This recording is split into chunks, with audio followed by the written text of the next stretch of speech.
Okay, तो capacitors के combinations को स्टार्ट करते हैं। कैपेसिटर्स के दो तरह के कम्बिनेशंस हो सकते हैं। एक को सीरीज़ कम्बिनेशन कहते हैं और दूसरे को पैरेलल कम्बिनेशन कहते हैं।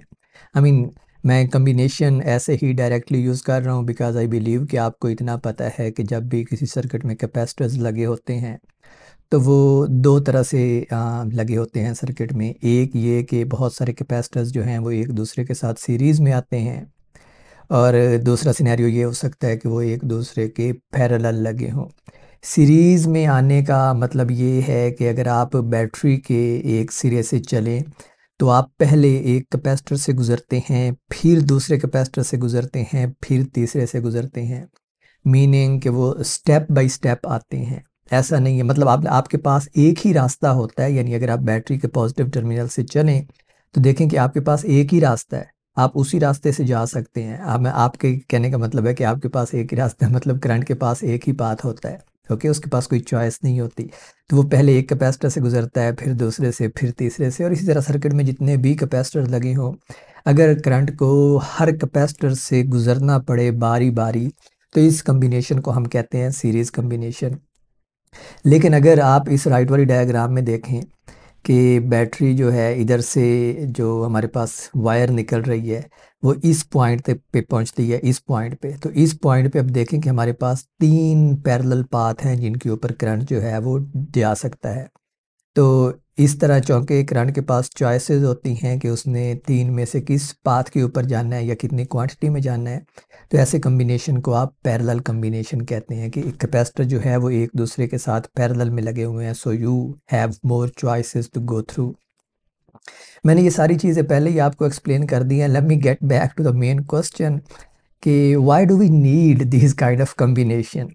मैंने लास्ट लेक्चर में भी शायद आपको बताया था कि इट्स ऑलवेज अ नेसेसिटी। एक चीज़ आप थ्योरी में पढ़ते हैं फिज़िक्स में कि किसी चीज़ की फ़िज़िक्स क्या है, वो वर्क कैसे करती है, एंड देन उसकी एप्लीकेशंस आती हैं। जो इंजीनियरिंग की ब्रांच है या जो आप घरों में यूज़ करते हैं या मार्केट में यूज़ करते हैं, एप्लीकेशन का मतलब ही यही है कि जो आपने फिज़िक्स पढ़ी है you are putting that physics to use. Putting that physics to use का मतलब है कि उसको उसको आप इस्तेमाल करके कुछ नया बना रहे हैं। तो again the question stands, why do we need these combinations of capacitors. तो देखिए आप हर क्या लफ्ज़ मुझे इस्तेमाल करना चाहिए, हर क्वांटिटी का कैपेसिटर नहीं बना सकते। मिसाल के तौर पे जो आप कैपेसिटर बनाते हैं, लेट्स से वो आपने बनाते हैं 10 माइक्रोफैरड का कैपेसिटर, 20 माइक्रोफैरड का कैपेसिटर, लेट्स से आप 15 माइक्रोफैरड का कैपेसिटर भी बना लेते हैं, लेट्स से आप 50 माइक्रोफैरड का बना लेते हैं, 100 पिकोफैरड का बना लेते हैं। I mean you can make as many capacitors as you want. That's one thing, making capacitors one thing, but then there is a need for a certain circuit कि जब आप कोई डिवाइस बना रहे हैं, मिसाल के तौर पे आप पंखा बना रहे हैं और आपने उस पंखे में कैपेसिटर लगाना है, तो वो पंखे की जितनी ज़रूरत है वो डिपेंड करेगी कि पंखे का मैकेनिज़्म क्या है, उसमें बाकी कितनी इंजीनियरिंग इस्तेमाल हुई है, बाकी कितनी इलेक्ट्रिकल या इलेक्ट्रॉनिक्स की चीज़ें इस्तेमाल हुई हैं, उसमें सिर्फ एक कैपेसिटर तो नहीं इस्तेमाल हो रहा। तो वो उस सारे में उसकी जो रिक्वायरमेंट होती है वो मुख्तलिफ होती है। And same goes for everything. जो भी आप इलेक्ट्रॉनिक्स की चीज़ें इस्तेमाल करते हैं तो उनकी रिक्वायरमेंट जो है वो मुख्तलिफ होती है। थिंग इज़ कि आपने जो 10 माइक्रोफैरड का या 50 माइक्रोफैरड का कैपेसिटर बनाया था, लाजमी तो नहीं है कि उसमें पंखे में वही लगे। हो सकता है पंखे को 23 माइक्रोफैरड का कैपेसिटर चाहिए। अब 23 जो है ये ऐसा उल्टा सा नंबर है कि आपको शायद मार्केट में इसका कैपेसिटर ना मिले। Okay, so what you do, आप एक 23 माइक्रोफैरड का एक कैपेसिटर बनाने की बजाय आप क्या करते हैं, आप 5-6 कैपेसिटर मार्केट से पकड़ लेते हैं और उनका एक कम्बिनेशन तैयार कर लेते हैं, कुछ सीरीज़ में लगा के, कुछ पैरेलल में लगा के। इस तरह के जो इक्विवेलेंट कैपेसिटेंस है उनकी, जो टोटल कैपेसिटेंस है उस कम्बिनेशन की, वो वही हो जाती है जितनी आपको रिक्वायर्ड है। जो इस केस में मैं 23 आपको एग्जांपल दे रहा हूँ। So that is the reason. Now अब आप कहेंगे कि आपने 23 माइक्रोफैरड का कैपेसिटर बनाया ही क्यों नहीं। तो it's not about making something. Of course आप 23 माइक्रोफैरड का कैपेसिटर बना सकते हैं, but the thing is why would you make one capacitor of power 23 microfarad जब आपको सिर्फ एक चीज़ के लिए उसकी ज़रूरत है, जो चीज़ आप बना रहे हैं। मिसाल के तौर पे जो मैंने पंखे की मिसाल दी है, ये जो चीज़ें तैयार की जाती हैं ये लार्ज स्केल के ऊपर तैयार की जाती हैं, ये मशीन में तैयार की जाती हैं। यू कैंट, मिसाल के तौर पे अगर आप कोई बुक छापते हैं तो प्रिंटर वाले, जो प्रिंट करने वाला होता है, उसको जाके कहें कि मुझे एक किताब छापनी है, तो वो आपको बताएगा इतने ज़्यादा पैसे। फिर आप कहें कि मुझे 500 छपवानी है, तो वो क्या करेगा, वो प्राइस कम हो जाएगी। Because there is certain process. ज़्यादा छापने में सिर्फ कुछ चीज़ों की कीमत ज़्यादा होती है, बाकी जो आपका लेट्स से लेबर है वो कम हो जाता है। Same goes hair. इंडस्ट्री में अगर आप एक कैपेसिटर बनाते हैं तो वो आपको बहुत महंगा पड़ता है, लेकिन अगर आप 500 या 5000 बनाएंगे, इतनी ज़्यादा तादाद में बनाएंगे, तो आपको सस्ते पड़ते हैं। तो इसमें सिर्फ ये नहीं देखा जाता कि मैंने एक कैपेसिटर बनाना है, बल्कि ये देखा जाता है कि मुझे इकोनॉमिकल चीज़ कौन सी पड़ रही है, मतलब किस चीज़ के ऊपर मेरा खर्चा जो है वो कम से कम आ रहा है। तो इट्स सो हैपन्स कि जो 23 माइक्रोफेरेड का एक कैपेसिटर आप बनाना चाह रहे हैं, वो अगर आप एक बनाएं तो वो आपको महंगा पड़ता है उन सारे कैपेसिटर्स से, जो फ़र्ज़ करें आप 10 या 20 किसी और कैपेसिटी के कैपेसिटर्स ख़रीद के उनको मुख्तलिफ कम्बिनेशन में जोड़ के आप 23 जो है उसकी इक्विवेलेंट कैपेसिटेंस हासिल कर लेते हैं। So this was some idea कि why we do that. It's not just कि हम कोई ऐसा काम कर सकते हैं या कोई ऐसी चीज़ बना सकते हैं या नहीं, of course we do that. लेकिन फिर सवाल ये आता है कि क्या वो चीज़ इकोनॉमिकल भी है, मतलब पैसे वाइज क्या वो फिजिबल है, क्या उसके ऊपर इतना खर्चा तो नहीं हो रहा कि उसके बदले में हम उससे सस्ती चीज़ खरीद लें उसके मुतबादल के तौर पे। सो ये चीज़ें सिर्फ ये नहीं है कि बनाना इन्वॉल्व नहीं होता, बल्कि इसमें बहुत सारे फैक्टर्स और भी इन्वॉल्व होते हैं। सो मैंने आपके 3-4 मिनट सिर्फ इस एक्सप्लेनेशन पे ज़ाया कर लिए हैं कि हमें कम्बिनेशंस की ज़रूरत पड़ते हैं। तो you don't have all kind of capacitors, तो समटाइम्स रिक्वायरमेंट ऐसी होती है कि आपको मुख्तलिफ कैपेसिटर्स जोड़ के उनका जो वो कैपेसिटी हासिल करनी पड़ती है जिसकी आपको रिक्वायरमेंट होती है। Okay, now let's get to solving these circuits. जो हमारे पास मेन इक्वेशन है कैपेसिटर्स की, उसको मैं इधर सेंटर में लिख देता हूँ, और वो हमने निकाली थी कि Q जो है वो किसके इक्वल होता है, C टाइम्स डेल्टा V के। ये इक्वेशन हमने लास्ट लेक्चर में निकाली थी कैपेसिटर्स की, सो इसको मैं सेंटर में लिख रहा हूँ क्योंकि इसी एक्सप्रेशन को हमने एक्सप्लॉयट करना है। तो let's start with series combination और इसकी कुछ प्रॉपर्टीज़ को नोट करते हैं। और वो जो पहली प्रॉपर्टी है वो ये है कि जब आप इसको बैटरी से कनेक्ट करते हैं इस लेफ़्ट वाली डायग्राम में, तो ये पॉजिटिव टर्मिनल है और हम ये कहते हैं कि जो चार्ज है ना वो पॉजिटिव टर्मिनल से मूव करता है इधर कैपेसिटर की तरफ। तो जब ये कैपेसिटर की लेफ़्ट प्लेट के ऊपर आएगा तो कैपेसिटर की लेफ़्ट प्लेट के ऊपर ये क्या आएगा, प्लस क्यू चार्ज। तो इंडक्शन की वजह से जो कैपेसिटर की राइट प्लेट है उसके ऊपर क्या चार्ज आ जाएगा, माइनस क्यू। तो जब राइट वाली प्लेट के ऊपर माइनस क्यू चार्ज आएगा, तो अब आप गौर करें कि ये वाली जो प्लेट है ना ये कनेक्टेड है इस दूसरे कैपेसिटर के साथ। तो चूंकि सारा सिस्टम जो है ये मेटालिक होता है, तो हमारे पास ये जो C2 कैपेसिटर है जिसकी कैपेसिटेंस मैंने C2 ली हुई है, इसकी लेफ़्ट वाली प्लेट के ऊपर क्या चार्ज आ जाएगा, प्लस, और इसी तरह दूसरे के ऊपर माइनस। फिर C3 की लेफ़्ट वाली प्लेट के ऊपर प्लस क्यू और राइट वाली के ऊपर माइनस क्यू। और इसी को आप कहते हैं कि बैटरी जो है वो लेफ़्ट वाली प्लेट के ऊपर पॉजिटिव और राइट वाली प्लेट के ऊपर नेगेटिव चार्ज देती है। That's the process. अच्छा, इस सारे में आपने एक बात नोट की होगी कि चार्ज जो है ना वो कैपेसिटर की हर प्लेट के ऊपर सेम आ रहा है। सेम मीन्स कि उसकी मैग्नीट्यूड जो है वो क्यू ही है, विच मीन्स कि सीरीज कम्बिनेशन में जो चार्ज है ना वो कैपेसिटर की हर प्लेट के ऊपर सेम आता है। ये पहली चीज़ हमने नोट की है कि जो चार्ज है वो सेम आता है। तो अगर फ़र्ज़ करो कि पहले ही प्लेट वो कैपेसिटर जिसकी कैपेसिटेंस C1 है उसके ऊपर चार्ज कितना आया है, Q1। जो कैपेसिटर C2 है जिसकी कैपेसिटेंस हमने C2 ली हुई है उसके ऊपर चार्ज कितना आया है, Q2। और इसी तरह जिस कैपेसिटर की कैपेसिटेंस हमने C3 ली हुई है उसके ऊपर चार्ज कितना आया है, Q3। और हमने ये देखा है कि ये Q1, Q2 और Q3 ये आपस में सारे बराबर हैं, और इस बराबर नाम को मैं नाम दे लेता हूँ Q का। तो सीरीज़ कम्बिनेशन में अगर हमने 3 कैपेसिटर लिए हैं सीरीज़ में और उनकी कैपेसिटेंसेस को हमने डिफ़ाइन किया है कि पहले की कैपेसिटेंस C1 है, दूसरे की C2 है, तीसरे की C3 है, तो हमने ये नोट किया है कि तीनों कैपेसिटर की जो प्लेट्स हैं ना उनके ऊपर सेम अमाउंट ऑफ चार्ज आती है। अब कैपेसिटेंस मुख्तलिफ है, चार्ज सेम है, तो ये फार्मूला हमें क्या कहता है? ये फार्मूला हमें ये बताता है कि जो वोल्टेज है वो हर कैपेसिटर के अक्रॉस डिवाइड होगी। क्योंकि अगर यहाँ से अगर आप वोल्टेज का फार्मूला निकालते हैं इधर से, इस सेंटर वाली एक्सप्रेशन से, let me right it again, अगर आप इस से वोल्टेज का फार्मूला निकालते हैं तो डेल्टा वी जो है वो क्या बनता है? Q divided by C। तो अब देखें कि अगर Q सेम है, C तीनों के लिए मुख्तलिफ है, तो डेल्टा V जो है वो तीनों कैपेसिटर्स के अक्रॉस मुख्तलिफ होगी। लेकिन बैटरी जो है वो सम वैल्यू प्रोवाइड कर रही है डेल्टा वी की। बैटरी का पोटेंशियल डिफरेंस तो फिक्स्ड है ना, जो भी जितने वोल्ट की भी बैटरी आपने ली है। तो इसका मतलब है कि अगर हमें बैटरी का वोल्टेज फिक्स है तो हमारे पास जो टोटल वोल्टेज है डेल्टा वी जो बैटरी प्रोवाइड कर रही है, let me right it here, वो किसके इक्वल होना चाहिए? Voltage drop across first capacitor plus voltage drop across second capacitor plus voltage drop across third capacitor. क्योंकि वोल्टेज तो कहीं नहीं जा सकती ना, वोल्टेज तो फिक्स है जो बैटरी प्रोवाइड कर रही है।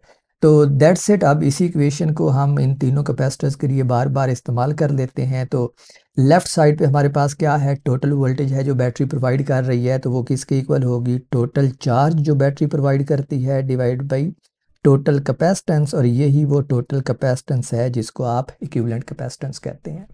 राइट साइड पे क्या होगा? पोटेंशियल ड्रॉप या voltage drop across first capacitor. तो पहले कैपेसिटर के अक्रॉस कितनी वोल्टेज ड्रॉप होगी? जो पहले कैपेसिटर के अक्रॉस चार्ज होगा Q1 डिवाइडेड बाई C1। दूसरे के अक्रॉस कितनी ड्रॉप होगी? Q2 divided by C2। और तीसरे के अक्रॉस कितनी ड्रॉप होगी? Q3 divide by C3। तो ये हमारे पास रीजनिंग है, लेकिन हमने यहाँ पे देखा है कि जो Q1, Q2 और Q3 हैं ये तीनों आपस में बराबर हैं और इनकी वैल्यू को हमने Q कहा है, जो टोटल चार्ज जितना भी बैटरी प्रोवाइड करती है। तो अगर Q1, Q2, Q3 ये आपस में इक्वल हैं, तो इसका मतलब है कि इस एक्सप्रेशन को अब हम नेक्स्ट स्टेप में क्या लिख सकते हैं? Q divided by C equivalent, ये इक्वल आएगा Q कॉमन ले लें क्योंकि Q1, Q2 और Q3 इक्वल हैं, equals C1 plus 1 divided by C2 plus 1 divided by C3। तो हमारे पास राइट हैंड साइड ये बन गई है। अब आप यहाँ पे देख लें कि Q जो है वो लेफ़्ट और राइट साइड पे कैंसिल आउट हो जाएगा और आपके पास फ़ौरन से इक्विवेलेंट कैपेसिटेंस का एक फार्मूला आ गया जिसको मैं यहाँ पे लिख देता हूँ। और ये फार्मूला है हमारे पास 1 divided by C equivalent equals 1 divided by C1 plus 1 divided by C2 plus 1 divided by C3। और इसी को आप समेशन की फॉर्म में भी लिख सकते हैं, sum over I 1 divided by CI। इसका मतलब है कि I जो है अब कोई नंबर हो सकता है। मैंने सिर्फ 3 के लिए सॉल्व किया है, लेकिन आपके पास I नंबर ऑफ कैपेसिटर लगे हो सर्किट में। अगर वो सीरीज़ में है तो उनकी जो इक्विवेलेंट कैपेसिटेंस का फार्मूला होता है वो होता है 1 divide by C equivalent for capacitors in series equal some over I 1 divided by CI। ये मैंने सम को ऊपर न्यूमरेटर में लिखा है। इट डजेंट रियली मैटर कि आप सम को डिनोमिनेटर में लिखते हैं या न्यूमरेटर में लिखते हैं, वी नो कि सम जो है वो I के ऊपर मौजूद है। ये हमारे पास रिज़ल्ट आया है सीरीज़ कम्बिनेशन ऑफ कैपेसिटर्स का। तो हमने सीरीज़ कम्बिनेशन ऑफ कैपेसिटर्स का एक फार्मूला ड्राइव कर लिया। Now let's do the same thing with parallel combination और देखते हैं कि पैरेलल कम्बिनेशन में हमारे पास कौन सी चीज़ आ रही है। तो ये रहा जी पैरेलल कम्बिनेशन। और इसमें अगर आप देखें तो मैं इस पॉइंट को, late me mark this point, ये वाला जो पॉइंट है, ये वाला पॉइंट और ये वाला पॉइंट, इन दो पॉइंट को चलें इसको मैं P1 कह देता हूँ ताकि कोई अंदेशा ना रहे गलती का। इसको मैं P2 कह लेता हूँ। तो ये जो P1 और P2 पॉइंट्स हैं ना, इन पॉइंट्स के ऊपर हमारे पास कैपेसिटर जो हैं वो पैरेलल में आ रहे हैं, विच मीन्स कि इस पॉइंट पे जब करंट पहुंचता है, ये चार्ज पहुंचता है, तो उसके पास चॉइस होती है मुख्तलिफ रास्ते इख्तियार करने की। तो बैटरी क्या करती है? बैटरी चार्ज को, पॉजिटिव चार्ज को इधर भेजती है और पॉजिटिव चार्ज पहुंचता है पॉइंट P1 पे। P1 पे अब वो क्या करता है? वो देखता है कि मेरे पास 3 रास्ते हैं। तो चूँकि हर कैपेसिटर जो है, हर रास्ते के ऊपर मुख्तलिफ वैल्यू का कैपेसिटर लगा हुआ है, C1, C2, C3, तो क्या होता है, चार्ज जो है ना, अब वो कुछ उसकी वैल्यू भी डिवाइड होती है। वैल्यू उसकी डिवाइड ऐसे होती है कि हम उसको अगेन इन जनरल यूँ कह लेते हैं कि Q1 चार्ज जो है ना वो उस रास्ते पे जाता है जिस रास्ते के ऊपर कैपेसिटर C1 है। Q2 चार्ज जो है वो उस रास्ते के ऊपर जाता है जिस रास्ते के ऊपर कैपेसिटर C2 है, और Q3 चार्ज जो है वो उस रास्ते के ऊपर जाता है जिसके ऊपर कैपेसिटर की कैपेसिटेंस C3 है। और आप यहाँ पे देख लें, हमने यहाँ पे कोई खुद से कोई चीज़ अज्यूम नहीं कर रहे। This is what the circuit, which circuit से भी ज़्यादा मुराद ये है कि ये वो चीज़ है जो कम्बिनेशंस हमें बता रहे हैं। हम कोई चीज़ अज्यूम नहीं कर रहे, जस्ट फॉलो कर रहे हैं रूल्स के, चार्ज को या पोटेंशियल डिफरेंस को क्या रूल्स फॉलो करने चाहिए वो हमारी अंडरस्टैंडिंग से हमें पहले ही पता है। तो जब P1 के ऊपर चार्ज पॉइंट है ना, टोटल चार्ज Q जो बैटरी प्रोवाइड कर रही है, तो ऑफकोर्स अब चार्ज के पास एक से ज़्यादा रास्ते हैं। तो कुछ चार्ज एक रास्ते के ऊपर जाएगा, कुछ दूसरे के ऊपर, कुछ तीसरे के ऊपर। तो यहाँ पे चार्ज जो है ना वो हमारे पास डिवाइड हो रहा है। और अगर आप गौर करें तो कैपेसिटर C1 से गुजर के Q2 के ऊपर चार्ज Q1 आएगा, C2 से गुजर के P2 के ऊपर चार्ज जो है वो Q2 आएगा, और C3 से Q3 गुजर के P2 के ऊपर आएगा। तो P2 के ऊपर चार्ज अगेन Q है। अगर P1 के ऊपर हमारे पास चार्ज, P1 के ऊपर टोटल चार्ज Q था, let me use again the same purple. अगर P1 के ऊपर हमारे पास टोटल चार्ज Q था, तो P2 के ऊपर भी टोटल चार्ज Q है। सिर्फ चार्ज उसने रास्ता बदला है, चार्ज ने, जब वो किधर से गुजर रहा था, जब वो गुजर रहा था तीन कैपेसिटर्स से। तो यहाँ पे हमारे पास कंडीशन ये आती है कि जो टोटल चार्ज है ना वो क्या है, हमारे पास सम है इन तीनों चार्जेस का, Q1 plus Q2 plus Q3। अब रही बात डेल्टा वी की, क्या डेल्टा वी भी डिवाइड हो रहा है? दैट्स अ गुड क्वेश्चन, लेकिन अगर आप देखें तो it's different thing. Delta Q जो है ना वो हर डेल्टा वी जो है वो हर कैपेसिटर के अलॉन्ग सेम है। Let me give you a very intuitive reasonable argument कि क्यों सेम है। ये वो उस चीज़ की फॉर्म में आर्गूमेंट दे रहा हूँ जो आपने पहले पढ़ा है। आपने इक्विपोटेंशियल सर्फेस पढ़ी हुई है। हमने ये भी पढ़ा हुआ है कि कोई भी आप मेटल लें या मेटालिक कंडक्टर लें तो उसकी सरफेस के ऊपर पोटेंशियल सेम होता है, सरफेस के ऊपर भी और इंटीरियर के ऊपर भी। तो ये जो, और हमें ये भी पता है कि जितनी भी मेटल्स हैं वो सारी की सारी इक्विपोटेंशियल्स होती हैं, कंडक्टर्स जो होते हैं, इसलिए। तो यहाँ पे जितना पोटेंशियल डिफरेंस है इस पॉइंट P1 के ऊपर भी उतना ही पोटेंशियल डिफरेंस आएगा, बिकॉज ये P1 पॉइंट से वायर से कनेक्टेड है, तो वो मेटल है, सारे कनेक्शन मेटल हैं, तो ये मेटल्स की पोटेंशियल सरफेस है, विच मीन्स जितना पोटेंशियल इस पॉइंट के ऊपर है उतना पोटेंशियल P1 के ऊपर है। और आप देखें तो आगे ये जो तीन कैपेसिटर P1 से कनेक्टेड हैं ये भी मेटल से ही, मेटल वायर से ही कनेक्टेड है। इसको आप यूँ भी देख सकते हैं कि C1, C2 और C3 डायरेक्टली P1 से कनेक्टेड है, और P1 को अगर हम हटा दें तो यूँ लगता है जैसे Q1, Q2 और Q3 डायरेक्टली बैटरी से कनेक्टेड हैं। आप इस डायग्राम के ऊपर गौर करें तो अगर तीनों कैपेसिटर्स बैटरी से डायरेक्टली कनेक्टेड हैं तो इसका मतलब है तीनों कैपेसिटर्स बैटरी से उतना ही पोटेंशियल विड्रॉ कर रहे हैं जितना बैटरी प्रोवाइड कर सकती है। तो इसका मतलब है कि जो पोटेंशियल डिफरेंस है ना इस केस में वो हमारे पास सेम है, विच मीन्स कि अगर बैटरी डेल्टा वी दे रही है तो वही डेल्टा V1 होगा, वही डेल्टा V2 होगा और वही डेल्टा V3 होगा। ये बहुत इंपॉर्टेंट चीज़ें हैं, ये आगे प्रॉब्लम सॉल्व करते हुए आप यूज़ करेंगे। आप आर्ग्यूमेंट करेंगे कि चूँकि पैरेलल कम्बिनेशन है तो डेल्टा V जो है वो हर कैपेसिटर के क्रॉस सेम है। इसी तरह आप कहेंगे चूँकि सीरीज़ कम्बिनेशन है तो Q को सेम होना चाहिए हर कैपेसिटर के ऊपर। तो ये चीज़ें आपने माइंड में रखनी है। तो अब हमारे पास सिचुएशन सिंपल है, चूँकि Q जो है वो कंजर्व रहना चाहिए, विच मीन्स के जितना टोटल चार्ज है वो इंडिविजुअल चार्जेस के सम के बराबर होना चाहिए। तो आप यही एक्सप्रेशन, जो ये वाली एक्सप्रेशन है, इस एक्सप्रेशन को आप अब लिख सकते हैं चार्ज की फॉर्म में। तो टोटल चार्ज किसके इक्वल है? मैं अब इस एक्सप्रेशन को लिखने लगा हूँ। टोटल चार्ज जो है वो हमारे पास Q है और ये इक्वल किसके है? Q1 plus Q2 plus Q3।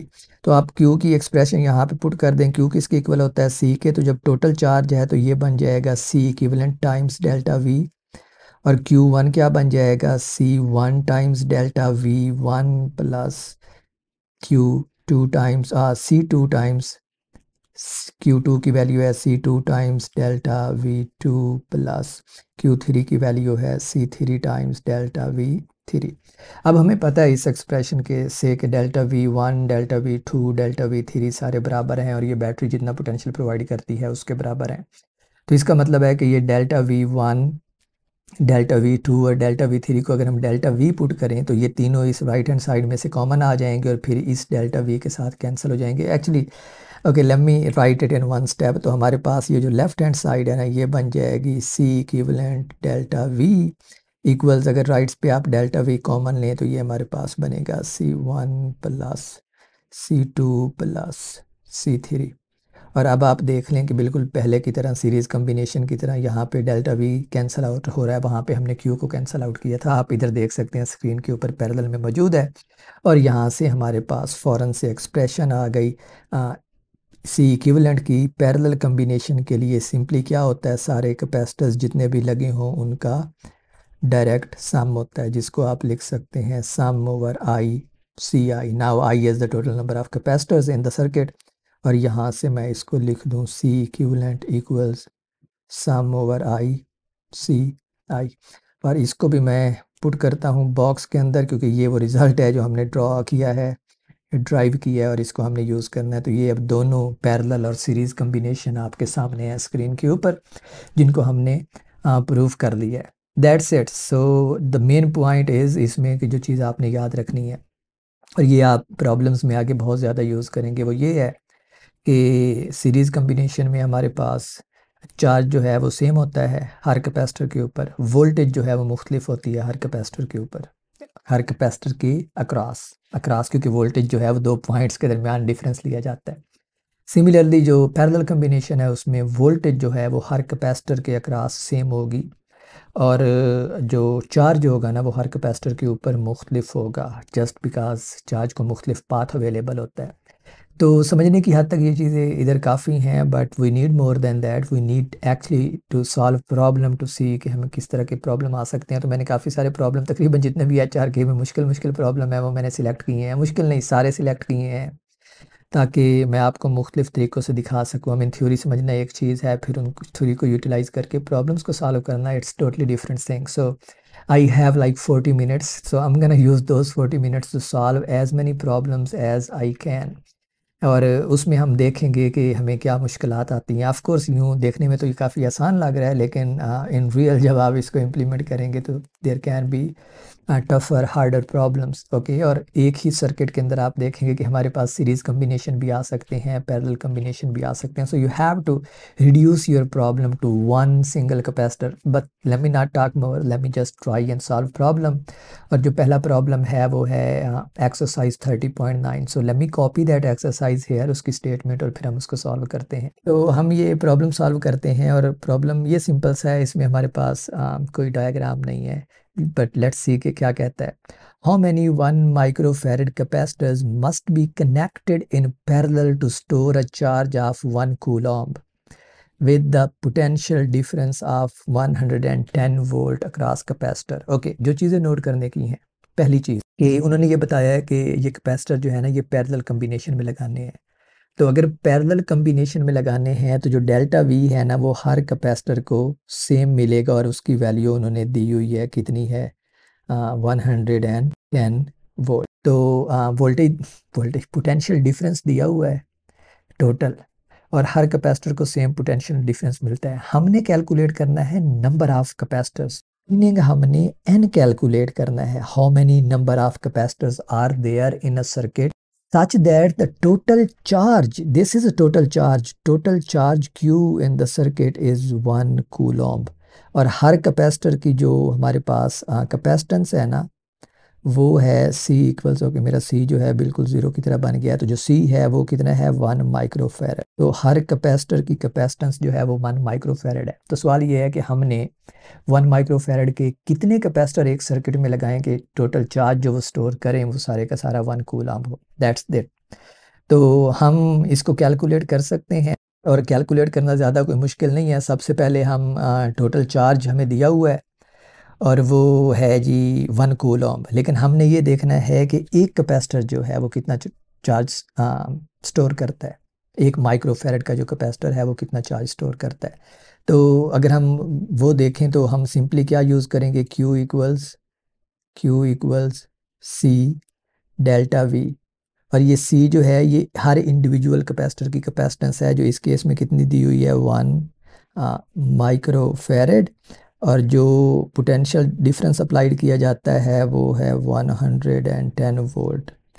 तो जब आप ये चार्ज फाइंड करेंगे कि एक कैपेसिटर कितना चार्ज स्टोर कर सकता है, तो इसकी वैल्यू आती है, लेट मी कॉपी इट, इसकी वैल्यू आती है 110 माइक्रो कूलॉम्ब। तो एक कैपेसिटर इतना चार्ज स्टोर करता है, तो कितने कैपेसिटर 1 कूलम सॉल्व करेंगे, ये वो इकाई का फार्मूला है जो शायद आपने मिडिल स्कूल में पढ़ा हो या छोटी क्लासेस में। तो हमारे पास जो टोटल चार्ज है Q, इसको मैं लिख देता हूँ Q प्राइम, ये वो चार्ज है जो एक कैपेसिटर स्टोर कर सकता है। तो हमारे पास कंडीशन अब क्या बन जाती है, N टाइम्स Q प्राइम, ये इक्वल होना चाहिए Q के। तो जो यहाँ पे हमारे पास नंबर ऑफ कैपेसिटर्स हैं जो Q चार्ज स्टोर करेंगे, वो किसके इक्वल आ जाएगा, Q divided by Q prime. तो Q की वैल्यू जो है वो है हमारे पास 1 कूलॉम्ब, जो Q प्राइम की वैल्यू है वो 110 माइक्रो कूलॉम्स है। तो कूलॉम्स कैंसिल हो जाएंगे करेक्टली, क्योंकि नंबर हम कैलकुलेट कर रहे हैं, नंबर के यूनिट नहीं आने चाहिए। तो यहाँ से जो N की वैल्यू आती है वो आती है 9090 कैपेसिटर्स। तो अगर आप 9090 कैपेसिटर्स को पैरेलल में लगाएं और हर कैपेसिटर की कैपेसिटेंस जो है वो 1 माइक्रोफेरेड हो, तो वो सारे 9090 कैपेसिटर मिल के कितना चार्ज स्टोर करेंगे, ये 1 coulomb. Let's keep moving. Next जो एक्सरसाइज मैं करना चाह रहा हूँ वो इससे आगे वाला प्रॉब्लम है, एक्सरसाइज 3.10। जी, तो ये है जी एक्सरसाइज 3.10 हेलिडे रेजनिक क्रेन की बुक में। तो स्टेटमेंट ये कहती है कि figure have a circuit, find the equivalent capacitance of the combination, assume that C1 equals 10.3 microfarads, C2 equals 4.8 microfarad and C3 equals 3.9 microfarad. तो ये पहला कैपेसिटर है जिसमें हमारे पास डायग्राम है और कैपेसिटर्स कम्बिनेशन में लगे हुए हैं, और इसको मैं आपको इस प्रॉब्लम को प्रॉपर जो तरीकाकार है स्टेप बाय स्टेप उससे करके दिखाने लगा हूँ। शायद मैं आगे चल के ऐसा ना करूं, बिकॉज आई विल अज्यूम कि आपको समझ आ गई है, so you can do that. लेकिन अगर आप इस तरह के प्रॉब्लम में फंस जाते हैं, तो जो मेथड मैं इस प्रॉब्लम में इम्प्लीमेंट करने लगा हूँ ना, आपने वो मेथड इम्प्लीमेंट करना है। It would be may be little bit time taking, लेकिन ये स्टेप बाय स्टेप प्रोसीजर है जिसमें गलती का इम्कान कम होता है। सो इस प्रॉब्लम को गौर से सुने। I am gonna give you a lot of argument in this problem, और मैं ये आपको सलाह दूंगा कि अगर आपको फ्यूचर में कभी भी कोई मसला होता है तो आप बार बार इस प्रॉब्लम को आके देखें। ये प्रॉब्लम सारे मसाइल, जितनी तरह के भी कैपेसिटर्स के प्रॉब्लम आ सकते हैं, उन सब को हल करेगा। सो इट्स वेरी इंपॉर्टेंट कि आप इस प्रॉब्लम की अच्छी तरह समझ हासिल करते हैं। So let's start. जो पहला स्टेप है ना, आपने सर्किट के अंदर देखना होता है कि कौन कौन से कैपेसिटर पैरेलल में हैं और कौन कौन से कैपेसिटर सीरीज में हैं। तो इस सर्किट में सिर्फ 3 कैपेसिटर हैं, इतना ज़्यादा मुश्किल नहीं है। हमने ये देखना है कि उन 3 में से कौन सीरीज में है और कौन पैरेलल में है। तो अगर हम देखें तो हमारे पास ये जो 2 कैपेसिटर हैं ना, ये वाला C1 और C2, ये हमारे पास पैरेलल में है। मैं सिर्फ इनके लिए P का लफ्ज़ इस्तेमाल करूँगा यहाँ पे। क्यों पैरेलल में है, आप देखें कि अगर आप इधर बैटरी अप्लाई की हुई है, तो अगर आप बैटरी के पॉजिटिव टर्मिनल पे चिप से चलें, तो ये जो हमारे पास पॉइंट है ना, इस पॉइंट के ऊपर हमारे पास 2 रास्ते आ रहे हैं। एक रास्ता C1 की तरफ जा रहा है, दूसरा C2 की तरफ जा रहा है। तो जहाँ पे भी हमारे पास 2 रास्ते हों चार्ज के लिए, जहाँ पे भी हमारा कनेक्शन स्प्लिट हो रहा हो, उसके अक्रॉस जितने भी कम्बिनेशन कैपेसिटर लगे होते हैं वो पैरेलल होते हैं। तो C1 और C2 पैरेलल में है। फिर आप इन C1 और C2 से गुजर के इस पॉइंट के ऊपर आते हैं, तो ये इस पॉइंट के ऊपर अगेन हमारे पास 2 रास्ते जो थे वो मिलके एक बन गए हैं। और उसके बाद उस नए रास्ते के ऊपर तीसरा कैपेसिटर लगा है C3। तो C1 और C2 आपस में पैरेलल हैं, लेकिन C3 की तरफ जाने से पहले ये दोबारा मिलके फिर एक बन जाते हैं। विच मीन्स कि ये C1 और C2 आपस में पैरेलल में हैं, लेकिन C3 के साथ सीरीज में हैं। दिस इज़ वेरी इंपॉर्टेंट, तभी मैंने कहा है कि आप इसको बार बार सुनिएगा। तो ऐसे में करना क्या होता है, ऐसे में आप अपने प्रॉब्लम को रिड्यूस करते हैं, स्टेप बाय स्टेप डायग्राम बनाते हैं। तो मैं इस डायग्राम को फिर से बनाने लगा हूँ अब। तो अब क्या करेंगे आप, ये जो आपके पास है ना C1 और C2 उन दोनों को आप एक कैपेसिटेंस से इक्विवेलेंट कैपेसिटेंस से जाहिर करेंगे, और मैं उसको C12 लिख रहा हूँ। ये इक्विवेलेंट कैपेसिटेंस है C1 और C2 की। मैंने इक्विवेलेंट कैपेसिटेंस को C12 का नाम दिया है ताकि मुझे ये याद रहे कि ये इक्विवेलेंट कैपेसिटेंस कैपेसिटर 1 और कैपेसिटर 2 की है। और उसके बाद आप फिर से लाइन ड्रा करें। चलें मैं ज़रा मार्क करता हूँ पॉइंट्स को। इस पॉइंट को हम कहते हैं P1, ये मेरा पॉइंट है अब P1। फिर इस पॉइंट को हम कहते हैं P2, तो ये मेरा पॉइंट है P2। अब देखें कि P1 और P2 के दरमियान जो दो कैपेसिटर थे ना, उनको मैंने एक इक्विवेलेंट कैपेसिटर से रिप्लेस कर दिया है, and this is the general step. P2 के बाद आपके बाद P2 के बाद C3 आ रहा है, तो मैं C3 को अब वैसे ही लिख देता हूँ। तो P2 के बाद आ रहा है C3, let me right C3 here. और उसके बाद वो जो हमारा कनेक्शन है वो बैटरी के दूसरे टर्मिनल की तरफ चला जाता है। सो दिस इज डेल्टा V। तो ये रहा अब हमारे पास C3। This was the first step, that's how you solve the problem. अब देखें, अब इस डायग्राम को भूल जाएं, इस डायग्राम को भूल जाएं, इस डायग्राम को देखें। इस डायग्राम में हमारे पास सिर्फ दो कैपेसिटर हैं और वो दोनों सीरीज में आ रहे हैं। तो नेक्स्ट स्टेप में आपने क्या करना होता है, let me actually put an arrow here. तो यहाँ पे लगाते हैं एरो कि ये डायग्राम इसमें रिड्यूस हुई है और ये डायग्राम मैं रिड्यूस करने लगा हूँ नेक्स्ट स्टेप में। अब C12 और C3 आपस में सीरीज में हैं, तो नेक्स्ट स्टेप में हमारे पास क्या बनेगा, इन C1, 2 और C3 को मिला के हम सिर्फ एक कैपेसिटर बनाएंगे, और नेक्स्ट स्टेप में हमारी जो डायग्राम है वो ये रिड्यूस हो गई है डेल्टा V। और ये जो इक्विवेलेंट है इसको हम कहते हैं C123। तो अब अगर आप देखें, and this is again very important, मुझे लगता है मैं आज सारा का टाइम जो है इसी एक प्रॉब्लम के ऊपर लगा दूंगा। तो this is the simplest circuit. तो आप क्या करते हैं, जो गिवन सर्किट होता है उधर से स्टार्ट करते हैं और स्टेप बाय स्टेप उसको रिड्यूस करके इस तरह के एक सर्किट में लेके जाते हैं जिसमें सिर्फ एक इक्विवेलेंट कैपेसिटर होता है और टोटल बैटरी से कनेक्टेड होता है। अब ज़रा देखें, इस दरमियान वाले को भूल जाएं, इसके ऊपर हम अब रिवर्स गियर लगा के वापस फिर आएंगे। अब ये अगर आप देखें तो हमारे पास एक कैपेसिटर है C123 और उसके साथ बैटरी कनेक्टेड है डेल्टा V। तो बैटरी कितना चार्ज देगी, फ़र्ज़ करो कि बैटरी टोटल चार्ज भेज, इधर से हम ये पता लगाएंगे कि बैटरी टोटल कितना चार्ज भेजती है सर्किट के अंदर। आप simply Q equals CV use करें, तो यहाँ से आपको पता चलेगा कि Q इक्वल्स CV यूज़ करेंगे तो C जो है ना वो C123 आएगा। तो यहाँ पे मैं एक्चुअली इसको लिख देता हूँ। इस सर्किट के ऊपर आप क्या करेंगे, Q equals C123 delta V। ये स्टेप वो है जिसमें आप ये देखते हैं कि सर्किट के अंदर टोटल कितना चार्ज मौजूद है, मीनिंग बैटरी सर्किट के अंदर कितना चार्ज भेज रही है। बैटरी जो है ना वो ये नहीं देखती कि कितने कैपेसिटर लगे हुए हैं और किस कॉम्बिनेशन में लगे हुए हैं। बैटरी सर्किट के अंदर ये देखती है कि पूरे के पूरे सर्किट में कितनी कैपेसिटेंस का सामना है मुझे, और वो कैपेसिटेंस हमने इस प्रॉब्लम में देखी है कि इसके इक्वल है C123 के। अब ये हमें पता है कि C123 आगे मजीद कुछ कैपेसिटर्स का कम्बिनेशन है, लेकिन जो बैटरी देख रही है, I mean if the battery have eyes, तो जो बैटरी देख रही है वो ये है कि इस सर्किट के अंदर टोटल C123 कैपेसिटेंस है। तो फिर वो बैटरी क्या करती है, इस फार्मूले से यूज़ करके बताती है कि फिर जी मैं इस सर्किट के अंदर कितना टोटल चार्ज दे सकती हूँ, ये Q जो है ये टोटल चार्ज है। तो अब हमें पता है अब कि जो C12 है वो पैरेलल में है और जो C123 है वो उस पैरेलल के साथ सीरीज में है। तो अब हमें कैपेसिटेंस दी हुई है, तो हमने अब क्या कैलकुलेट करना है, सबसे पहले C12 कैलकुलेट करना है। C12 वो पैरेलल में थी और पैरेलल का फार्मूला हमने जो ऊपर ड्राइव किया है वो क्या होता था, अब किधर है मेरे पास पैरेलल कम्बिनेशन, ये वाला जो फार्मूला है। तो C1 और C2 जो हैं ये पैरेलल में हैं, तो मैं C12 अब कैलकुलेट करने लगा हूँ इस प्रॉब्लम के लिए। जो C12 आएगा वो सिंपली क्या आएगा, C1 प्लस C2। क्यों, क्योंकि वो दोनों पैरेलल में हैं। तो अब अगर मैं C12 कैलकुलेट करता हूँ तो C1 की जो वैल्यू है वो है मेरे पास 10.3 और C2 की जो वैल्यू है वो 4.8 है। तो आप 10.3 में 4.8 ऐड करेंगे, तो अगर मुझे ऐड करना बोला नहीं है तो ये बनेगा 15.1। तो ये जो C12 है ना, ये है हमारे पास 15.1 माइक्रोफैरड। ठीक हो गया। अब जो C123 है वो C12 इस डायग्राम के ऊपर देखें। अब मैंने इस स्टेप में क्या किया है, मैंने इस सर्किट को रिड्यूस कर दिया है इस सर्किट में।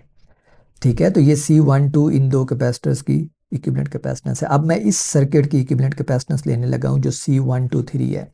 तो C123 में C3 जो है वो, late me not use the colour, तो इसमें जो C3 है ये C12 के साथ सीरीज़ में है, और सीरीज़ का फार्मूला क्या है, 1 divided by.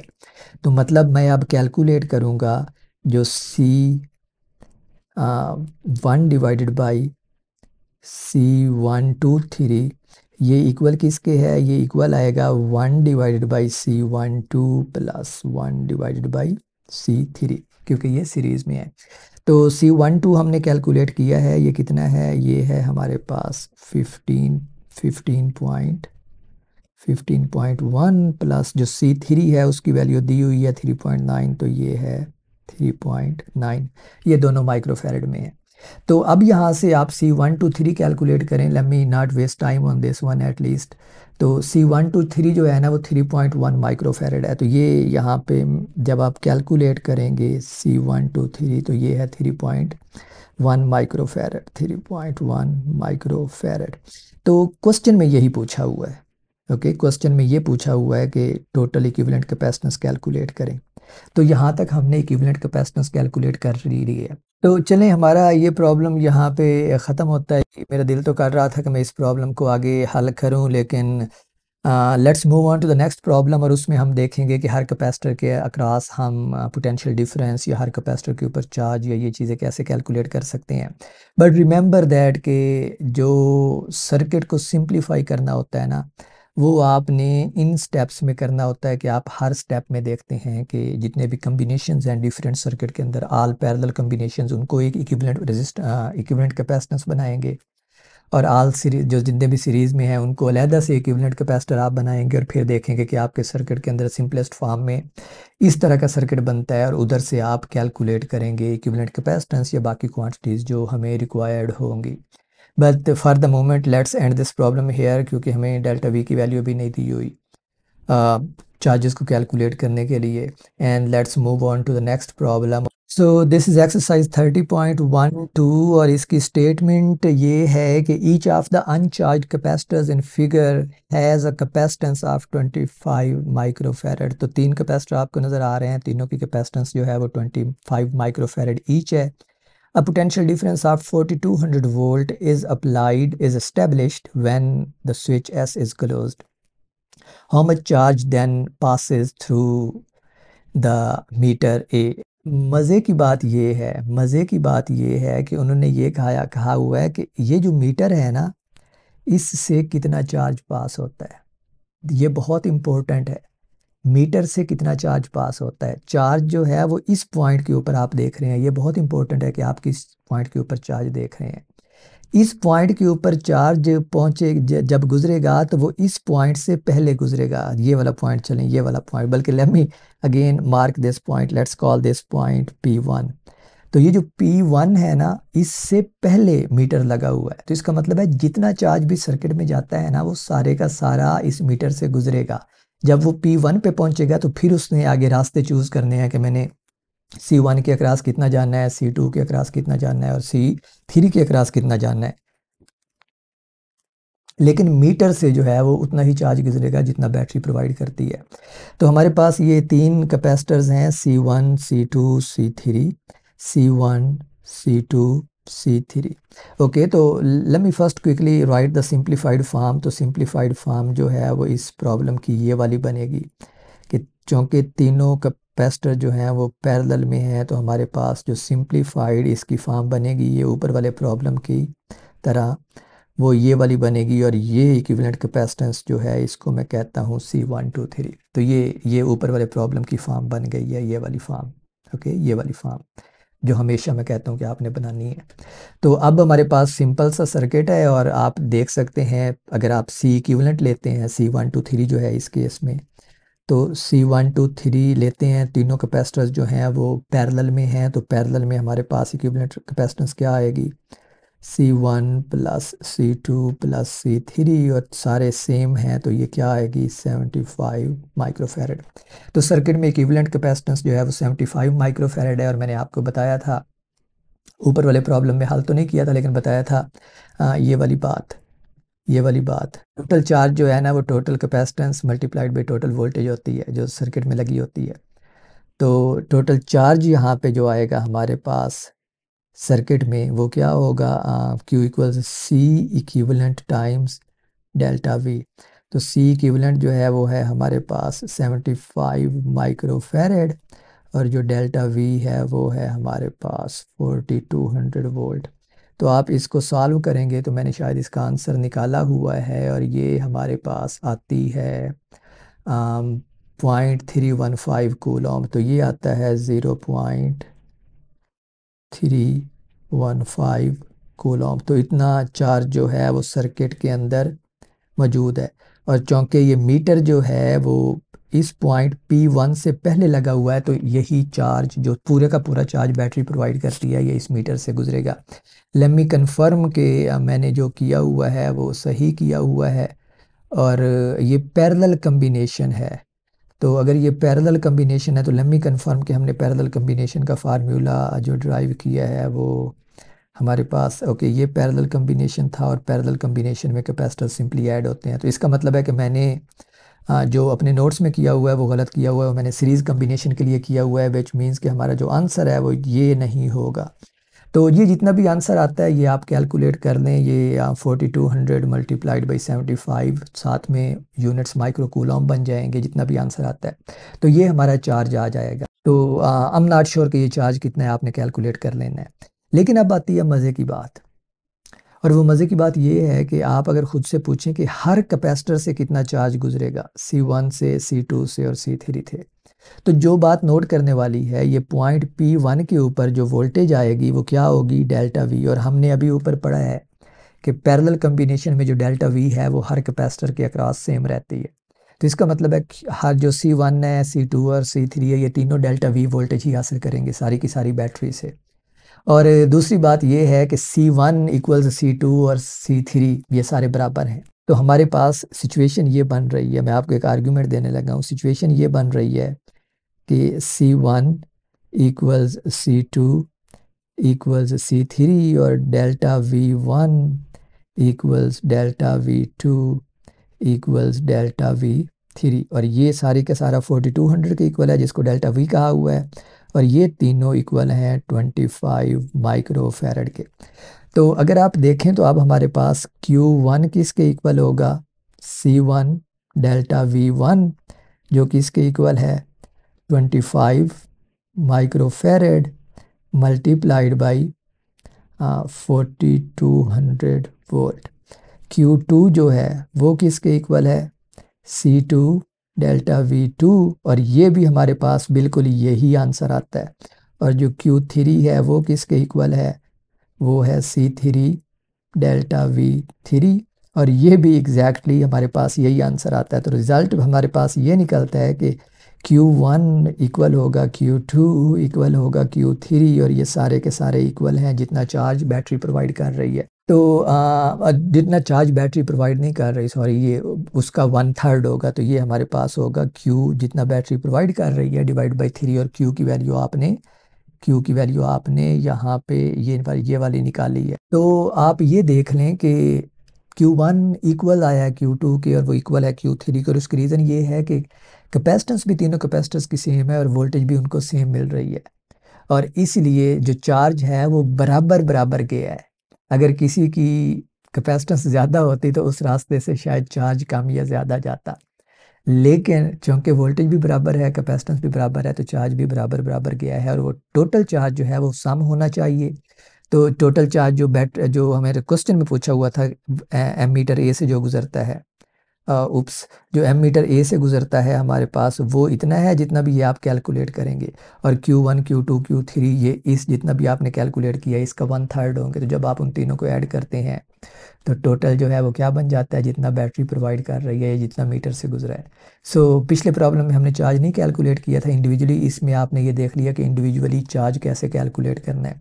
This is also important in the sense कि अगर C1 C2 C3 मुख्तलिफ होते तो हर कैपेसिटर से मुख्तलिफ चार्ज गुजरता। तो ये बहुत इंपॉर्टेंट चीज़ें हैं जो यहाँ पे आपने माइंड में रखनी है। But let's move towards next problem which is exercise 13, और ये इम्पोर्टेंट है इन द सेंस कि इसके अंदर हमारे पास जो कैपेसिटर हैं वो मुख्तलिफ कैपेसिटेंस के हैं, तो हमें थोड़ा सा उस तरह कैलकुलेट करना पड़ेगा जैसे मैंने अभी आपको बताया है कि हर कैपेसिटर से मुख्तलिफ चार्ज गुजर सकता है या हर कैपेसिटर के ऊपर मुख्तलिफ चार्ज स्टोर हो सकता है। So let's move on exercise 30.13। तो ये एक्सरसाइज है, और अब मज़े की बात ये है कि इसमें डायग्राम दी हुई नहीं है, आपको स्टेटमेंट बताई हुई है और आपने स्टेटमेंट को समझ के डायग्राम खुद से बनानी है। Of course I always encourage कि आप डायग्राम बनाएं क्योंकि इससे गलती का इम्कान कम हो जाता है। तो स्टेटमेंट पढ़ते हैं और फिर उससे डायग्राम बनाने की कोशिश करते हैं। और स्टेटमेंट हमारे पास है, अ 6 microfarad capacitor is connected in series with a 4 microfarad capacitor. Okay, तो 6 और 4 माइक्रोफेरेड कैपेसिटर के जो कैपेसिटेंस के जो कैपेसिटर हैं वो सीरीज में लगे हुए हैं। A potential difference of 200 volt is applied across the pair. Calculate the equivalent capacitance. What is the charge on each capacitor? What is the potential difference across each capacitor? Now this is important. Important in the sense कि हमारे पास सिर्फ 2 ही capacitor हैं और वो series में लगे हुए हैं. So let me make the diagram. So let's say this is first capacitor. This is second capacitor और ये लगे हुए हैं किसके साथ, बैटरी के साथ. So this is, let's say, battery. So this is, let's call this C1, let's call this C2, let's call this delta V, और हमें वैल्यूज़ दी हुई हैं। जो C1 है वो है 6 microfarad, so C1 is 6 microfarad, C2 is 4 microfarad, और हमें बताया गया है कि जो डेल्टा V है वो है 200 वोल्ट। और फिर हमें बताया गया है कि, और कुछ नहीं बताया गया, फिर हमसे पूछा गया है बहुत सारी चीज़ें। जो पहली चीज़ पूछी गई है वो है C इक्विवेलेंट क्या होगी, वेल दैट्स इजी पार्ट। फिर दूसरे में पूछा गया what is the charge on each capacitor, which means कि हमने कैलकुलेट करना है Q1 क्या है और Q2 क्या है। फिर तीसरा हमने कैलकुलेट करना है potential difference across each capacitor. अब आएगा मज़ा। तो फिर हमने कैलकुलेट करना है डेल्टा V1 क्या है और डेल्टा V2 क्या है। बस ये जो 1 और 2 सबस्क्रिप्ट्स में आ रहे हैं ना, ये याद रखें कि ये हमारे पास रिस्पेक्टिव कैपेसिटर्स के अक्रॉस वोल्टेजेस या चार्जेस हैं। तो ये चीज़ें हमें दी हुई हैं, let me put them in brackets. तो ये चीज़ें हमें दी हुई हैं और ये डेटा है जी, ये चीज़ें हमें दी हुई हैं या हमने कैलकुलेट करनी है। So let's start with the first one. Equivalent capacitance easy है, सीरीज़ में लगे हुए हैं, तो जो इक्विवेलेंट कैपेसिटेंस होती है वो क्या होती है, 1 divided by C equivalent, 1 divide by C equivalent, ये इक्वल होती है 1 divide by C1 plus 1 divide by C2। और C1 की वैल्यू जो है वो 1 डिवाइड बाई 6 है, जो C2 की वैल्यू है वो 1 डिवाइड बाई 4 है। दोनों के यूनिट्स जो हैं वो माइक्रोफेरेड्स हैं। तो आप इनका एलसीएम लेंगे तो वेल, अगर आप इसको जनरली C इक्विवेलेंट का फार्मूला लिखना चाहते हैं एलसीएम लेके, तो ये हमारे पास बनेगा, क्या बनेगा, C1 C2 divide by C1 plus C2 ये बनता है। और C1 जो है वो है हमारे पास 6, C2 जो है वो 4 माइक्रोफेरेड्स के यूनिट्स में, और डिवाइडेड बाई आएगा 6 प्लस 4, तो ये बनता है 24 डिवाइड बाई 10, तो ये हमारे पास आता है 2.4 माइक्रोफेरेड। तो जो C इक्विवेलेंट है, जो पहली चीज़ हमने कैलकुलेट करनी थी वो हमने कैलकुलेट कर ली है, और कितनी आई है, 2.4 माइक्रोफेरेड। और यहाँ पे हमारे पास एक जनरल रिजल्ट आता है बाय द वे, जो शायद मैंने आपको पहले नहीं बताया। वो ये है कि अगर आपके पास कुछ कैपेसिटर सीरीज़ में लगे हुए हैं और आप उन सब की इक्विवेलेंट कैपेसिटेंस कैलकुलेट करते हैं सीरीज़ कम्बिनेशन की, तो जो इक्विवेलेंट कैपेसिटेंस की वैल्यू आएगी ना, वो उन सारे कैपेसिटर्स जो लगे हुए हैं उनमें जो सबसे कम वैल्यू का कैपेसिटर होगा उससे भी कम आएगी। यहाँ पे देखें कि हमारे पास जो वैल्यू आई है इक्विवेलेंट की वो कितनी है 2.4, और हमारे पास दो कैपेसिटर थे, दो में से कम वैल्यू किसकी थी 4 माइक्रोफेरेड वाला कैपेसिटर की, तो जो 2.4 है वो 4 से भी कम आई है। सीरीज कम्बिनेशन में जो इक्विवेलेंट रेजिस्टेंस होती है वो उस कम्बिनेशन के सबसे कम वैल्यू के कैपेसिटर से भी कम आती है उसकी वैल्यू। सिमिलरली जो पैरेलल कम्बिनेशन में इक्विवेलेंट रेजिस्टेंस होती है वो उस कम्बिनेशन में लगे सारे कैपेसिटर्स में से जो सबसे ज़्यादा वैल्यू का कैपेसिटर होता है उससे भी ज़्यादा वैल्यू आती है। ये जनरल चीज़ें हैं, जस्ट क्विकली चेक करने के लिए कि आपने जो जवाब निकाला है वो सही है या नहीं है। चलें, तो अब हमने इक्विवेलेंट कैपेसिटेंस कैलकुलेट कर ली है और हमारे पास डेल्टा वी भी दिया हुआ है, तो हम Q equal C V use करके टोटल चार्ज कैलकुलेट कर सकते हैं। लेकिन उससे पहले एक बात आप याद रखें कि ये दोनों सीरीज़ में लगे हुए हैं और हम ऊपर पढ़ के आए हैं कि सीरीज़ में तो चार्ज सारे कैपेसिटर्स के अक्रॉस सेम होता है। तो इसका मतलब है कि जो टोटल चार्ज होगा सर्किट में, जिसको हम Q equals C times which is C equivalent times delta V से कैलकुलेट करते हैं, वही Q1 होगा और वही Q2 भी होगा, क्योंकि हर कैपेसिटर के क्रॉस चार्ज सेम होना है। तो सी इक्विवेलेंट 2.4 माइक्रोफेरेड हमने कैलकुलेट की है, तो ये है 2.4 माइक्रोफेरेड, और डेल्टा वी जो है वो 200 है, तो ये बन गया 200 वोल्ट। तो हमारे पास जो Q है वो किसके इक्वल आया है, ये बन जाएगा, तो ये बनेगा हमारे पास 480 माइक्रोकूलम, और यही हमारे पास Q1 के इक्वल होगा और यही Q2 के इक्वल होगा। लेट मी चेक कि मैंने क्या निकाला हुआ है, 480 माइक्रोकूलम। और यही जो चार्ज है ये दोनों कैपेसिटर्स के क्रॉस होगा, क्योंकि सीरीज़ कम्बिनेशन में चार्ज सेम होता है। लेकिन सीरीज़ कम्बिनेशन में वोल्टेज ड्रॉप हर कैपेसिटर के क्रॉस मुख्तलिफ होता है। तो अब मेरे ख्याल में इस प्रॉब्लम के बाद जितनी भी पॉसिबिलिटीज़ बनती हैं ना इनके कम्बिनेशन में, कि हर के क्रॉस चार्ज कैलकुलेट करना, हर के क्रॉस वोल्टेज ड्रॉप कैलकुलेट करना, हर की कैपेसिटेंस इक्विवेलेंट कैपेसिटेंस लेना, मेरे ख्याल में मैंने सारे कर दिए हैं। तो इसके मेरे ख्याल में ये आखिरी प्रॉब्लम होगा। आई मीन इसके बाद मैं एक और प्रॉब्लम करने वाला हूँ, एक या दो, डिपेंडिंग ऑन कि मेरे पास कितना टाइम है। 1 घंटा हो गया तो मैं एक और करूँगा। लेकिन जो कम्बिनेशंस आ सकते हैं ना उसकी सारी पॉसिबिलिटीज़ इन 3-4 एग्जांपल्स में मैंने एग्जॉस्ट कर दी हैं। मींस इसके अलावा और कोई सवाल नहीं आता। तो finally let's calculate delta V1 and delta V2। तो रिलेशन वही है Q इक्वल्स सी वी, तो डेल्टा V1 जो है हमारे पास वो क्या बनेगा, Q1 डिवाइडेड बाई C1। तो Q1 जो है वो हमने कैलकुलेट किया है, कितना है 480 माइक्रो कूलॉम, और जो C1 है वो हमारे पास था 6, C1 जो था वो था 6 माइक्रो फेरेड। तो जो हमारे पास डेल्टा V1 है वो बनेगा 80 वोल्ट। तो जो पहला कैपेसिटर है उसके अक्रॉस जो पोटेंशियल ड्रॉप होगा वो 80 वोल्ट होगा। अब टोटल 200 था तो 80 इधर हो गया, तो बाकी के अक्रॉस दूसरे के अक्रॉस कितना होना चाहिए 120। तो आप उसको सिंपली कैसे कैलकुलेट कर सकते हैं, जो डेल्टा V2 होगा वो क्या होगा, delta V minus delta V1, तो ये बनेगा 200 वोल्ट माइनस 80 वोल्ट, तो जो डेल्टा V2 है वो आएगा 120 volt.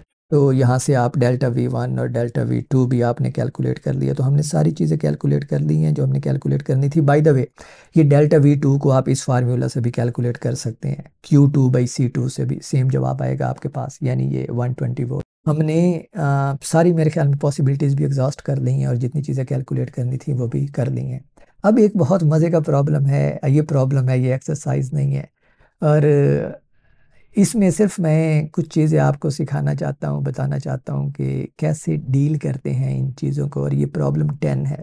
So let's look at this problem, जो बज़ाहिर बहुत हॉरिबल सा लगता है, मुश्किल सा, लेकिन हम देखते हैं कि ये कितना आसान है। ये है जी प्रॉब्लम 30.10, ये प्रॉब्लम है, एक्सरसाइज नहीं है। और हमने मेरे ख्याल से इक्विवेलेंट कैपेसिटेंस कैलकुलेट करनी है। जो C1, C3, C4 और C5 हैं, ये सारे 4 माइक्रोफेरेड कैपेसिटेंस के कैपेसिटर हैं। और जो C2 है ना वो है हमारे पास 10 माइक्रोफेरेड का कैपेसिटर। और हमने कैलकुलेट करना है इस सर्किट का क्या चीज़ कैलकुलेट करनी है, let's actually go through the statement. तो हम देखते हैं, find the equivalent capacitance between point X and Y. तो इस पॉइंट और इस पॉइंट के दरमियान कोई वोल्टेज डेल्टा वी अप्लाई की हुई है और हमने इक्विवेलेंट कैपेसिटेंस कैलकुलेट करनी है। तो सारे कैपेसिटर जो हैं C2 के अलावा 4 माइक्रोफैरड के हैं और जो C2 है वो 10 माइक्रोफैरड का है। अब बज़ाहिर आप इस सवाल को देखें तो ये बहुत ही मुश्किल लगता है, अब समझ नहीं आती कि कैसे करेंगे। लेकिन तरीक़ाकार वही है कि हर पॉइंट जहाँ पे केबल्स स्प्लिट होती हैं उसको आप नाम दें। पहला स्टेप ये है। तो आप देखें कि हमारे पास ये वाला जो पॉइंट है इसको मैं 1 का नाम देता हूँ। ये मैंने इसको 2 का नाम पहले ही दिया हुआ है दूसरे पॉइंट को। इस पॉइंट को मैं 3 का नाम देता हूँ, इस पॉइंट को मैं 4 का नाम देता हूँ। तो मेरे पास 4 पॉइंट है। अब मैं इस सर्किट को रीड्रॉ करने की कोशिश करता हूँ।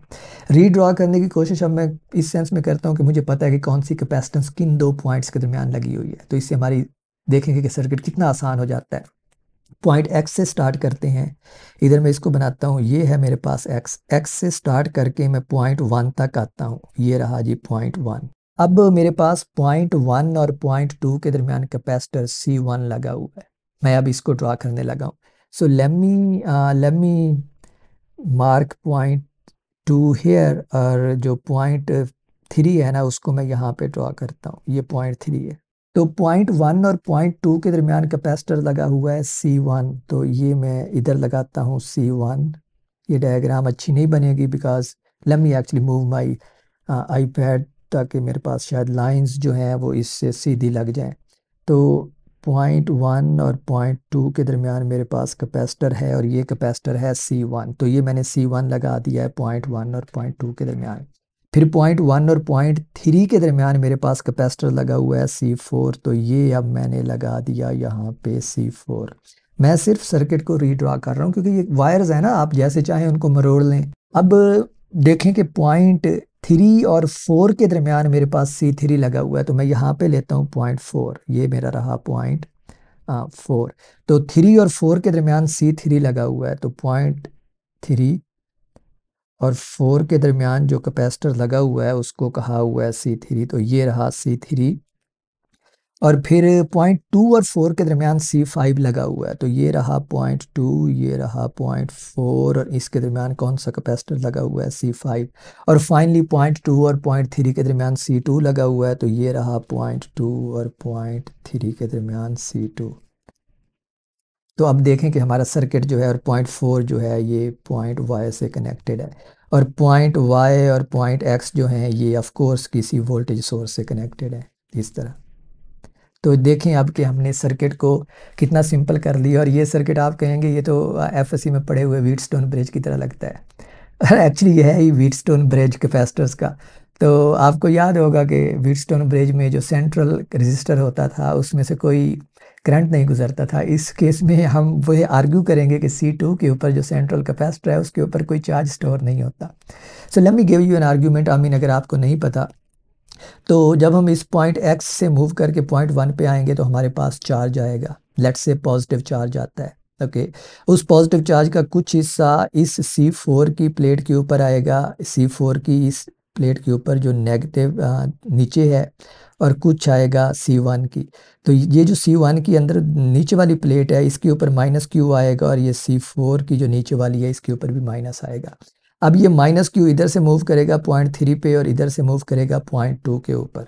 और जब ये पॉइंट 2 के ऊपर आएगा तो कुछ C5 की तरफ चला जाएगा, पॉइंट 3 से कुछ C3 की तरफ चला जाएगा और कुछ पॉइंट 3 से C2 की तरफ और कुछ पॉइंट C2 से C2 की तरफ। लेकिन ये चार्ज जो आगे आ रहा है इधर यहाँ पे नेगेटिव है तो इस पॉइंट 2 के ऊपर और पॉइंट 3 के ऊपर पॉजिटिव चार्ज आएगा, जो मैंने ऊपर आपको आर्ग्यूमेंट दिया है। इसका मतलब है कि पॉइंट 2 से ऊपर भी पॉजिटिव चार्ज जाएगा और पॉइंट 3 से नीचे भी पॉजिटिव चार्ज जाएगा। कैपेसिटर की प्लेट के ऊपर अपोजिट चार्जेस तो आ नहीं सकते। तो इसका मतलब है ये कैपेसिटर चार्ज नहीं होगा, ये कैपेसिटर अनचार्ज रहेगा। There would be no charge on C2। तो C2 जो है इसके ऊपर कोई चार्ज नहीं होगा। तो C3 के ऊपर अब तो C5 के ऊपर बाकी चार्ज मूव करके फिर Y से होता हुआ अपना सर्किट मुकम्मल कर लेगा। तो पॉइंट बीइंग के इस सर्किट में C2 का कोई काम नहीं है, ये बस वैसे ही लगाया हुआ है। अब जब C2 का कोई काम नहीं है तो अब आप इस सर्किट को एक स्टेप में और रिड्यूस कर सकते हैं। और एक स्टेप में और रिड्यूस करेंगे तो आप देखें कि C3 और C4 सीरीज़ में है और C1 और C5 सीरीज़ में है। तो अब आप नेक्स्ट स्टेप में इस सर्किट को यूं लिख सकते हैं पॉइंट 1 और पॉइंट 1 से आप बेशक इसको यूं लिख लें कि हमारे पास एक ये कम्बिनेशन बनेगा और दूसरा ये कम्बिनेशन बनेगा। हाँ, ये वाला अब ये पॉइंट वाई है, ये जो है ऊपर वाला ये अब हमारे पास बन गया है C34 जो सीरीज़ में थे, और ये वन बन गया है C15 जो सीरीज़ में थे।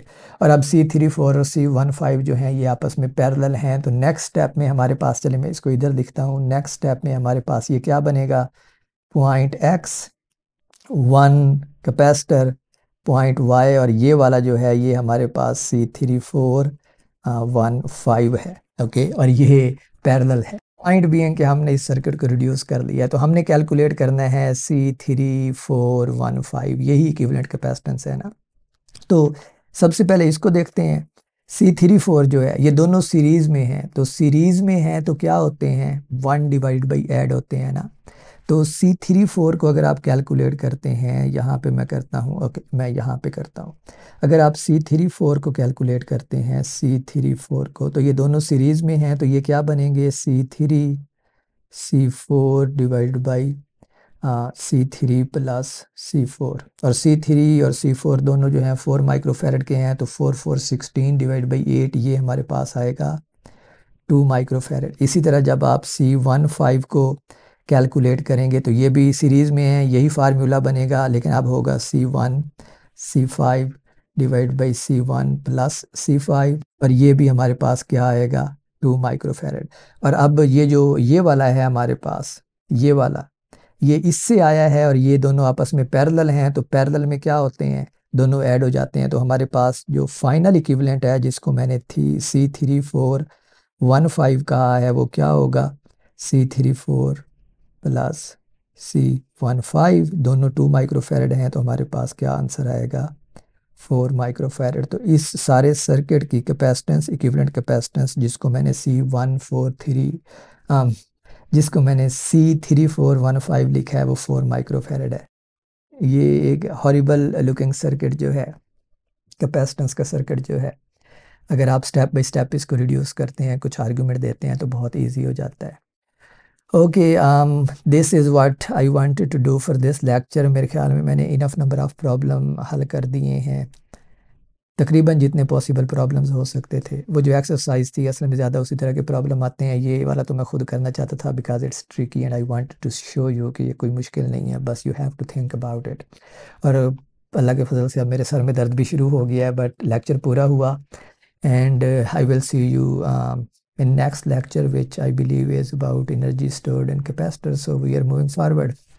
Bye bye.